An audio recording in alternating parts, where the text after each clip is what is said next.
Now on 105.9 FM and streaming worldwide on the WMAL app. O'Connor and Company. It is 5:07. It's O'Connor and Company on this Tuesday morning, the 17th day of June. Thanks for tuning in to our little situation room, as it were. We're going to get you through the next 4 hours, and if anything develops in the Middle East, we'll let you know, as all eyes are on the White House and Israel and a little plot of desert known as Fordo.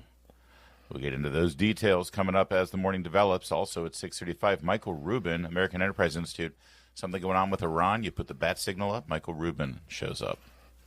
He knows his Iran. He knows the situation. We'll discuss it with him. 7:05, Jonathan Fahey, former federal prosecutor with ICE. Talk about the latest and also whether we're going to see some of these ICE raids in Fairfax County. 7:35, Colonel Jesse Curry, executive officer to the Army Chief of Engineers. Why? Because I want to know if our streets got damaged by those tanks. I was promised street damage. Darn it. They're going to do the inspection. Apparently, there may have been a little bit of damage. I don't know. We'll see. We'll ask. Who do you ask? You ask the guy with the Army Corps of Engineers. You also ask Julie Gunlock, who knows a little thing about damage. Good Lord. Good morning. Well, you've shared this on social media. Can we let, Julie, during the show yesterday, Julie had a tragedy as one of her beautiful trees in her home succumbed to the soggy ground because of all the rain and fell on both of your cars in the driveway. And part of our house, And hitting part of your the house. air conditioner. That's fun. Well, it's not Yeah. like it's going to be muggy tomorrow. Oh, wait a second. Oh, yeah. It's funny. We have two air conditioners, that power different sections of the house. Sure. And the air conditioner that powers my bedroom is still working. So I was like, take your time. You're fine. The boys can Get sweat. repaired. I'll just stay in my bedroom. I was, like you said, I was on the show and I got a text from my husband saying, and it's a massive, massive mulberry tree that offered a lot of shade to our house. So we're very sad. Very sad. All right. Well, we'll discuss that all morning as well. But it's nothing compared to the terror that's going on in Israel right now, as missiles have been raining for the last several days at the hands of the evil Iranian regime, the terrorist state in Tehran. And joining us now is one of our journalist friends. It's just so weird. I swear to you, Matt Foldy was trying to talk me into doing this this research trip with him. I would have been there if I had gone along with it, but my former colleague Ellie Bufkin is there. She's the spokesperson now for the Foundation of Defense of Democracies, who sponsored the trip, and she joins us. Now, first of all, I got a text from Foldy. Ellie, you guys are in Greece now? Yes, correct. So what a journey. Safe. Yeah, actually, Foldy might be airbound to the States at this point, but I am still in Athens until tomorrow morning, so we are in our third country and, probably in a 36-hour period. And, of course, as you just mentioned, we went from bunkers and missiles to an Arab country where they weren't super excited for us to be there. They took us kind of begrudgingly. And now we're back in the EU, which we have many criticisms of, but we're very happy to be in the EU at the moment.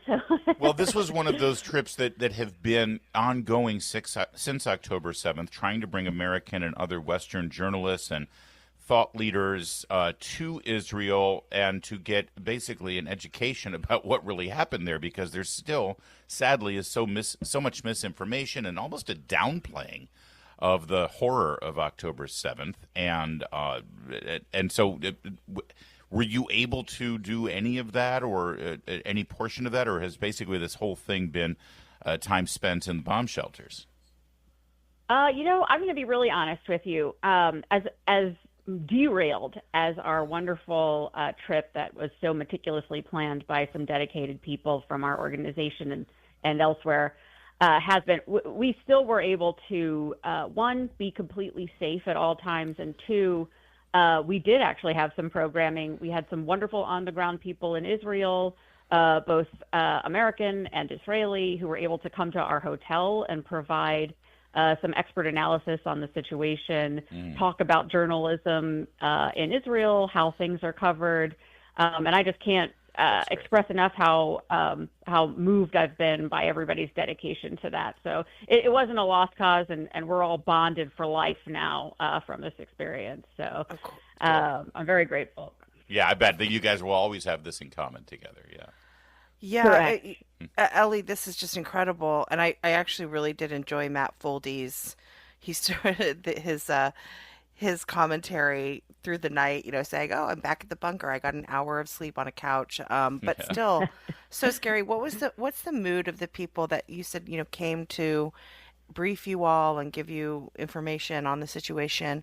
What's the mood there among people who actually live there and aren't able to leave?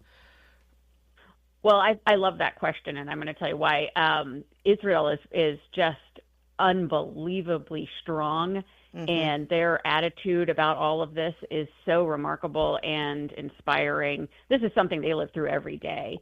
We're tourists in their country, and for us, obviously, living in the United States, this is not something we're used to at all. There's a lot of fear that we could have had, and we just didn't, because they are so calm.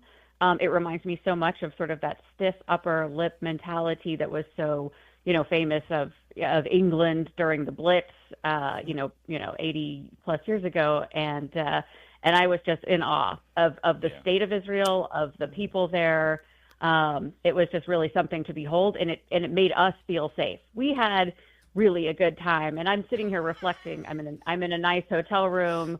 We were on safe air flights. We were taken care of by security. Not everybody. We had a really great time. As air raids go, as middle of the night, go to the bunker as missiles are flying down on Tel Aviv go. Yeah, it was terrific. Try the salmon. I would, the bunker was left some room to be desired. But the fact is there was one. We were in a -3 level situation with reinforced concrete. At no point were we at all afraid that we were going to be killed. Try as the Iranian regime might. They certainly wanted to kill us with the volleys of missiles coming over day, night, multiple times. The sirens continue to go off.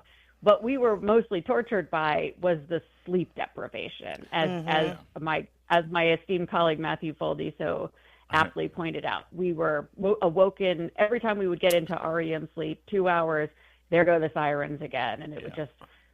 we were playing like a recording of it on the plane on the way over here to Athens, and we're all like, oh, it'll be with us for a long time. Ellie, stay there with us, because we do want to get your update on what you might have heard over there compared to what we, a lot of us are just waking up as we were going to sleep to President Trump leaving the G7 in Canada and assembling the National Security Council, which I believe amounts at this point to Marco Rubio and a laptop, I believe, is now the entirety. Yeah, Marco Rubio and Marco Rubio. Right. Yep. Yeah, he was at 8 ads.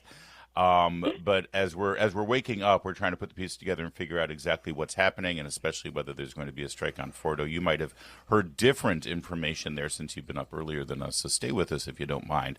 It's not like you have a flight to catch or anything. Ellie Bufkin, Foundation for Defense of Democracies. But for a minute, we got to check on the traffic. It's 5:15.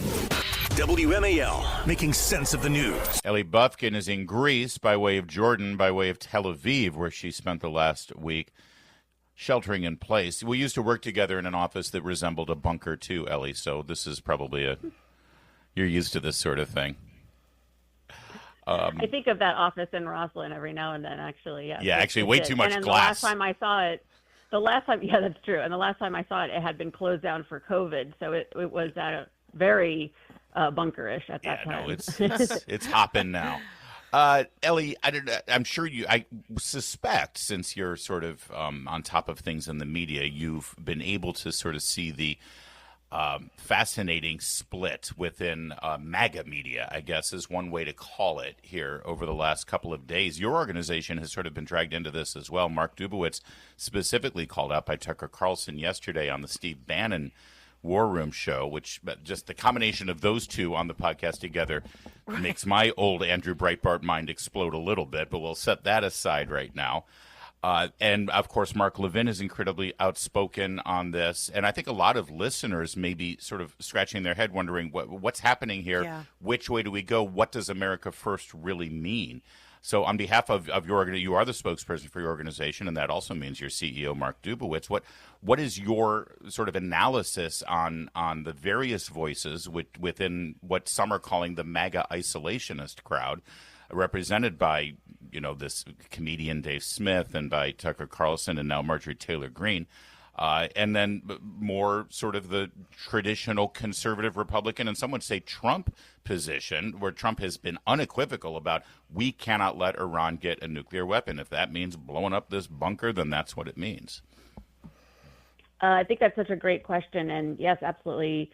Mark was evoked by name on this podcast by Tucker Carlson, which, a little saber rattling, but, we appreciate that we're making an impression on this sort of very concerned, as you mentioned it, sort of isolationist sector of the American conservative side. We at FDD are a nonpartisan organization, and it's important for us to continue to say that we really don't dive into American politics. We talk about basically our mission, which is that America is an extremely special country. It is an extremely wonderful example of freedom and what it's like to live in a free society.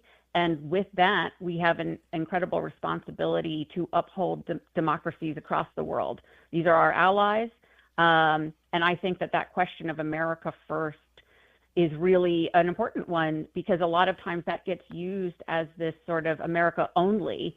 But if you really truly believe in America first, even if you don't care about any other country in the world, you must understand that in order to preserve America first, in order to preserve everything that we have, all of our blessings, we have to have a special place on the global stage, and we have to be an important ally to every other democracy and freedom-loving country on the planet.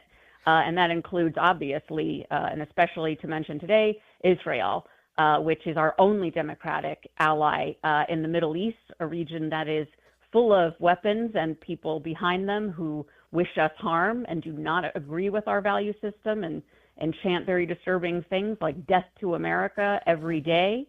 And these are important things that we all have to remember. If you are America first, if you love this country, then we're all against war at the end of the day. None of us want to go to war.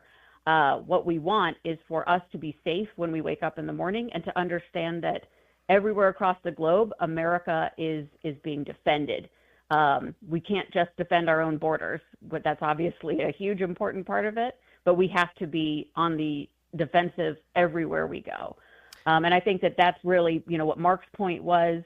He responded in kind on Twitter. You can see his response. And I think, the thing that sort of hit the most was that Tucker went after Mark's status as an immigrant to the United States. Mark is an American citizen, but he wasn't born here or there. I'm not there right now, but being an American is just absolutely of paramount importance to Mark. It's something he aspired to be since he was a child. He worked his whole life to get here and to uphold the values and share them. I choose Mark as an American friend over many people who were born here and were blessed with an American passport, by birth. Mark sacrificed quite a lot to get his and to be the voice that he is now, and he is an incredible American. So that was sort of a sort of offensive thing to say, which was not important in any way other than to just be kind of a bully. That said, I think that we are at a sort of influx point when you see these opinions on in politics, on the American right in particular. It was important that I think Trump go ahead. Oh, no, I'm sorry. I just want to say, I think it's a really good point you're making. And I don't have a question here, but I just want to say I think it's a really good point you're making, because you're seeing a lot of MAGA people saying, I voted for no more wars. Trump never said that. He said unnecessary. And I think that is a really important distinction, which you've laid out really nicely about how, look, we're not saying that, we think we should get our troops involved in unnecessary wars. But this seems, Iran having a nuke seems pretty necessary. So I know we're running up against a break, but I just wanted to say that I think you laid it out really perfectly. Well, thank you very much. And, absolutely. Yeah, listen, these are confusing times, I think, for a lot of our listeners, a lot of us, as we see, wait a second, I like that guy, I agree with that guy, Right. but wait a minute, now he's going after that guy, and it all starts to get sort of rough. Listen, this was a phenomenal coalition that Trump put together, and we knew that there were going to be some splinters at various times. We're going to navigate our way through that as well. But ultimately, the one thing that I think everyone agrees on, for the most part, I shouldn't say that everyone agrees on it, but for the most part, everyone agrees that Iran having nuclear weapons would be devastating to the world, to us, to our allies. Ellie, get home safe. Yeah. Thank you very much. Appreciate you joining us. Have some baklava while you're there, though, if you can. I mean, it's Oh, I certainly will. Apparently, the euro is very different over there than here, so just stick with the baklava. Ellie Bufkin, Foundation for Defense of Democracies. It's 5:24. Now on 105.9 FM and streaming worldwide on the WMAL app. O'Connor and Company. It's 5:37, and we're all buckled in, ready to ride the roller coaster that is the 2025 news cycle on the 17th day of June. Join us, will you? At 6:35, Michael Rubin, American Enterprise Institute, will give us his perspective on what he thinks is about to happen in Iran. 7:05, who knows? It could happen during the show, by the way, whatever it is. 7:05, Jonathan Fahey, former director of ICE, will join us. And then at 7:35, Colonel Jesse Curry, he's with the Army Chief of Engineers, give us his assessment, such as it is right now, about whether there was any road damage due to the Army's birthday parade. Because we were promised road damage, darn it. It's Larry O'Connor alongside Julie Gunlock. I don't think just having a tank drive down the street is necessarily going to cause damage. It's turning, isn't it? Isn't that the problem with the treads as they turn on asphalt? Yeah, but I love the sudden concern with road damage in D.C. Have you ever driven down D.C.? Nobody cares until they have a parade. They have Baltimore is what Angel City. No, Charm City. Baltimore is Charm not City. so charming. New York City is the Big Apple. LA is Angel City. We're Pothole City. That's right. That's what DC is. But they suddenly care. Maybe that was the strategy. Maybe they're like, let's have a parade. Let's damage the streets a little bit. They literally put off road repairs, thinking, we'll do it after the parade. Let the Army pay for it. I kid you not. I remember seeing an article that said These that. These people. Seriously, I have damaged more cars in D.C. Well, just yesterday, pulling that tree down on your car, probably. Don't even talk to me. Damage. Julie's struggling with some damage. If you missed the very top of the show, she had a tree come down on both of her cars. That's the thing. Both cars at the same time. Honestly, these are like these widowmaker trees where, it bloomed. It looked great. We had no idea this tree was apparently dying. And glad we weren't standing in the yard. It's fun. We had to pull a tree down or cut a tree down 2 years ago because there's a little tree disease going around in our neighborhood, and we had to cut it. We have a lot of beautiful trees on our property. And property, it's a yard. Is he right? Exactly. What am I saying? on our yard, and this one was right by the driveway. And they said, you want this one down because it'll take a car out. Yeah, but it really is. This is a big, big mulberry tree. Yeah. Although I have to say my husband is thrilled because that thing would destroy the yard. Every year we'd have it's like always the wives grapes. who I want to get rid of all of my trees.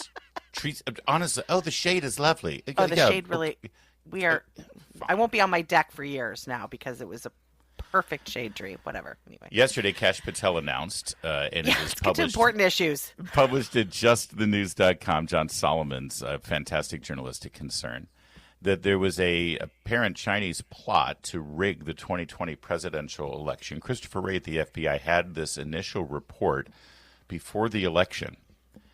And they recalled the report. They did not do follow-up. They did not do a deep dive investigation. Their claim was that the source had to be re-interviewed, and then the entire thing got memory hold. This, by the way, at the same time, Christopher Wray testified under oath that there were no known plots to intervene in the 2020 presidential election. That was his testimony.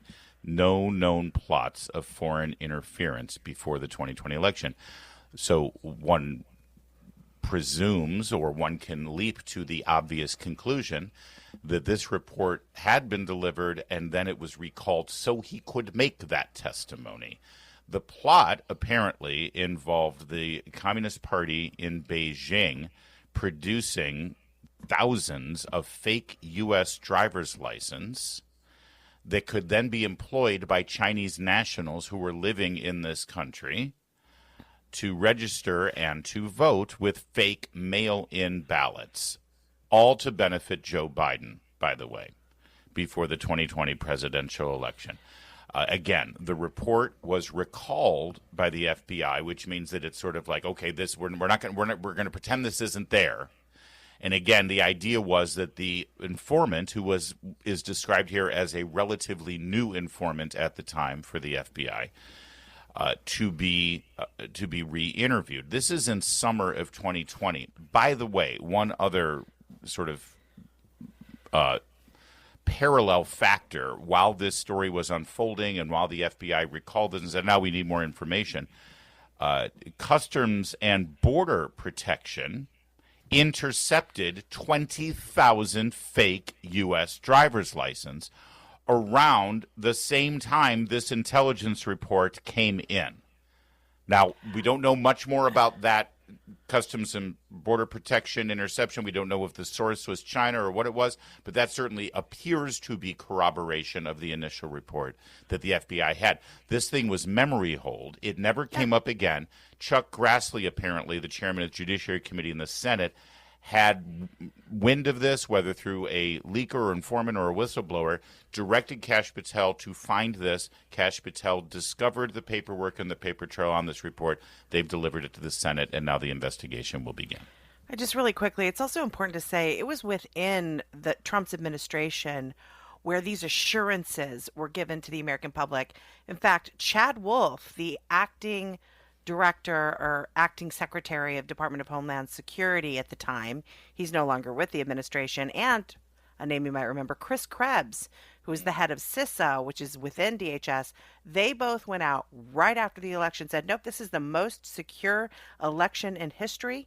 Again, within the Trump administration, and they had said they had not seen signs of foreign interference on Election Day that could degrade or corrupt the voting process. So, I mean, they shut down any kind of concerns about the election. Then we saw it after the election, the insistence, did Trump lose? Did Trump lose? Did every media person, insisting people answer that question? Who won you the weren't 2020 allowed election? to question Who won the it at 2020 all. election? That's right. That's right.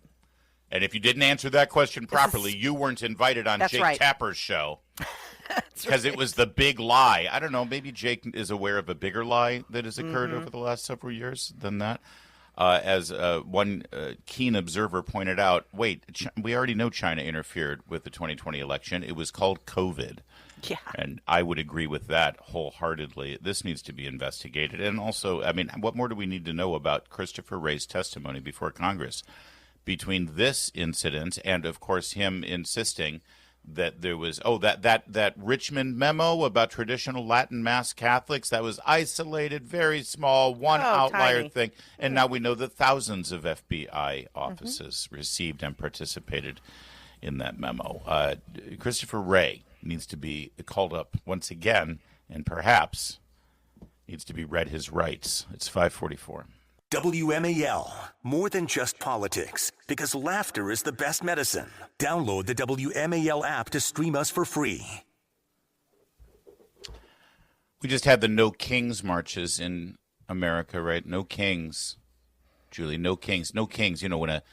When one privileged person sitting aloft in his ivory tower can make a single decision to thwart the will of the American people, thwart the system, thwart the Constitution, thwart the government and the president's wishes and the application of our existing laws. One man standing above everyone else, like a king or like a federal judge.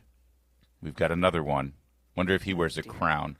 One single solitary federal judge in Massachusetts yesterday, William Young, said that the Trump administration cannot cancel grants related to the studies of LGBTQ plus issues, gender identity and diversity, equity and inclusion, because the President of the United States canceling those grants for the National Institute of Health would violate federal law. according to this judge. No kings, Julie Gunlock, no kings. So tiresome. It is really frustrating. This is a Reagan appointee, by the way, which they always point that out. Well, he was appointed by Ronald Reagan. Okay, number one, it was a long time ago. How old is he? He's in Mass. But secondly, it's time to retire. Right? What? It's time to, I mean, I'm thinking about retirement, and I wasn't old enough to vote for Reagan, okay? I'm just going to say, my memories of Reagan, of course, like the greatest president ever, but kind of Absolutely. fuzzy because I was 7. You know what? I was thinking about this, and not to go too far off the field, but you remember Reagan's speech at D-Day, right? The 40th anniversary of D-Day. Legendary. Think about this for a minute. That was the 40th anniversary of D-Day. In other words, it had been 40 years since D-Day when Ronald Reagan gave that speech. This month, it's been 40 years since the speech. Think about that.